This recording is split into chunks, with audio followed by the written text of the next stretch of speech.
Madumiswe Jesu Kristu.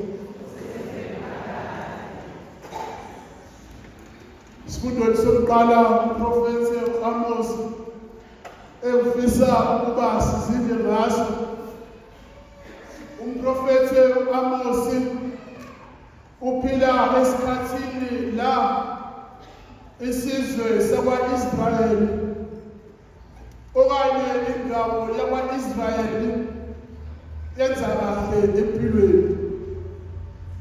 So uprofethi u-Amos uphila ngesikhathi la khona amasimu ethela kahle izitshalo. Uphila ngesikhathi la khona amathuba omsebenzi ekhona esizweni sakwa-Israyeli. Uphila ngesikhathi la khona kunozinzo emphakathini.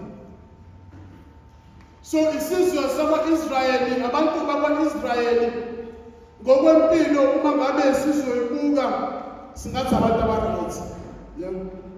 Yonke into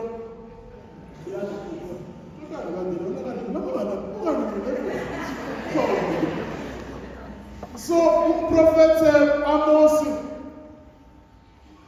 nakuba isizwe senza kahle kwezomnotho, nakuba isizwe senza kahle kwezolimo, nakuba isizwe senza kahle kungqalasizinda, kepha uprofethi unomuzwa wokuthi laba abaphethe abasesikhundleni abaphethe kahle abantu. So umprofethi lo othi mangabe sifunda incwadi yakhe uchallenge okanye uphonsela inselelo iziphathimandla zangaleso sikhathi. Yebo kubukeka kuhle abantu abangaphandle, kepha kuma-ordinary citizens okanye kubafokazana isimo asihambi kahle. Hleze mhlawumbe izinto lezi esiphila kanye nazo esiziqonda kangcono sizwe amazwe athile kuthiwa ayizikho ndlakodla kwezomnotho, kepha labo abafunda kangcono abenza kangcono ucwaningo bese kuthiwa izakhamuzi zakhona zicindezelekile, izakhamuzi zakhona zivimbuyangothi. Pho obani abancane? Isikulu obvious. Ithini isikulu?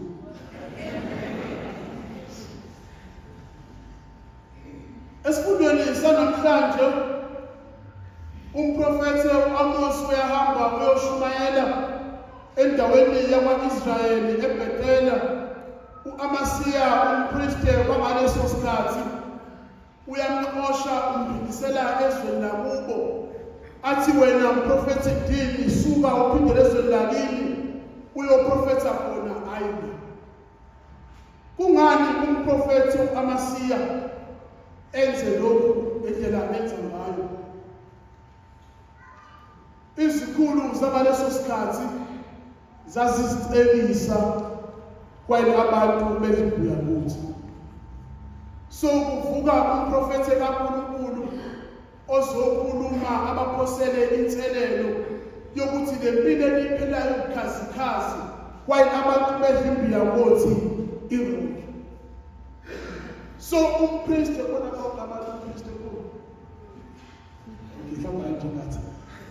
umpristi uyena omelene nalaba ababona abachallengeayo.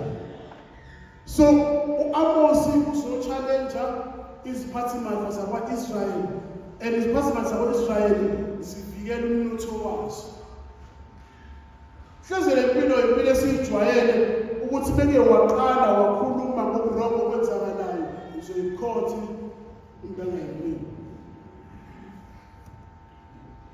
So umprofethi u-Amos ubaphosela inselelo ngokusiphatha kwabo ukubola kwabantu ebese bona bambona eyi-threat phakathi kwesizwe. Bayamkhumbuzisa ukuthi kakade wena uyedwa la, kakade wena awuphumi la, nomyalezo wokuthumela kuthina hamba uyothumela uqhamuka khona. Mhlawumbe nathi ey'mpilweni zethu siphila njengamanje kunabantu abahlomulayo at the expense of abanye abantu. Kunabantu abazinothisayo inqobo nje uma ngabe kuhle mina ukuthi abanye bazotholani akunandaba inqobo nje uma ngabe kuhlelile. Mhlawumbe isikhathi samanje nathi siyabazi abantu abasikhohlisa abanenkohlakalo athi umuntu enikeza umsebenzi wokubaphatha ahole ebesezinothisa i-expense yabanye abantu.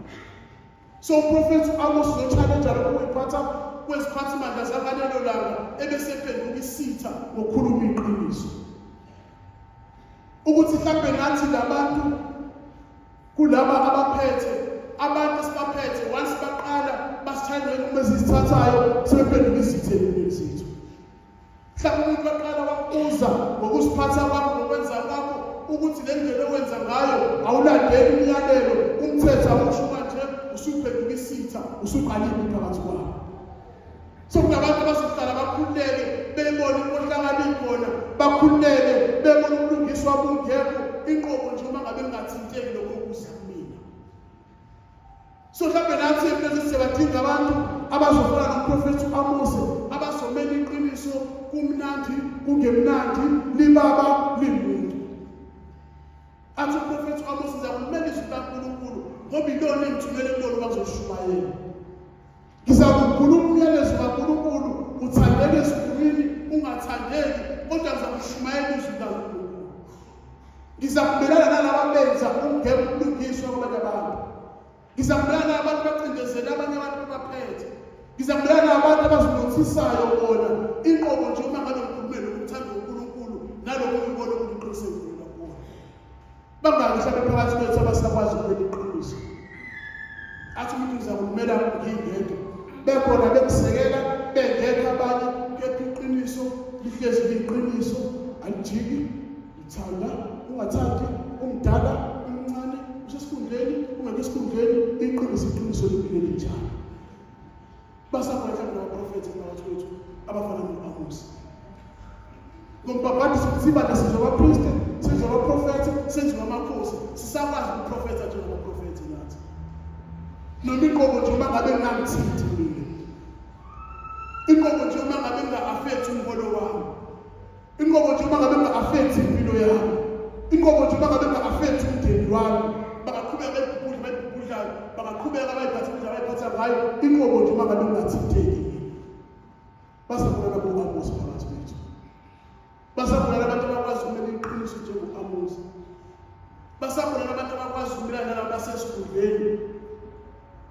Noma nami ufuna ukuthi uye khona bengaqala kakhuluma nje hlezi ngaphana mazingena phansi ngoba nami ufuna ukuba lapho bekhona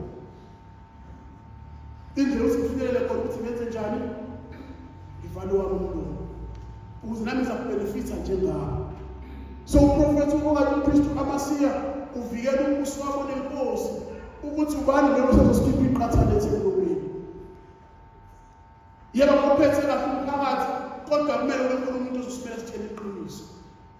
Sisakwazi ukuthi kumele iqiniso. Kulabo abaphathiswe umsebenzi wabahola abantu basakwazi ukuthatha ithelo ngabanye abantu okubuza ithelo. Sisakwazi ukuthatha criticism okanye ukuxeba. Nomuntu beke waqala waqhela useyini kuwena. Mhlawumbe uqala watshela ukuthi hayibo isakhiwo asisho kanje seniyinkukhu lepaki emhlabeni. Mhlawumbe uqala watshela ukuthi ngokumthetho webandla kwenziwa nje. Usediklerini kuwena seniyinkukhu senganisafundisana. Kuba mhlawumbe abanye abantu baqala wakhuluma against izinto abazenzayo usugadlile kuwena. Once wakhuluma iqiniso wabeka iqiniso usuphendula isitha kuwena. Sisakwazi ukukhuluma lokho uNkulunkulu akubekile enhliziyweni.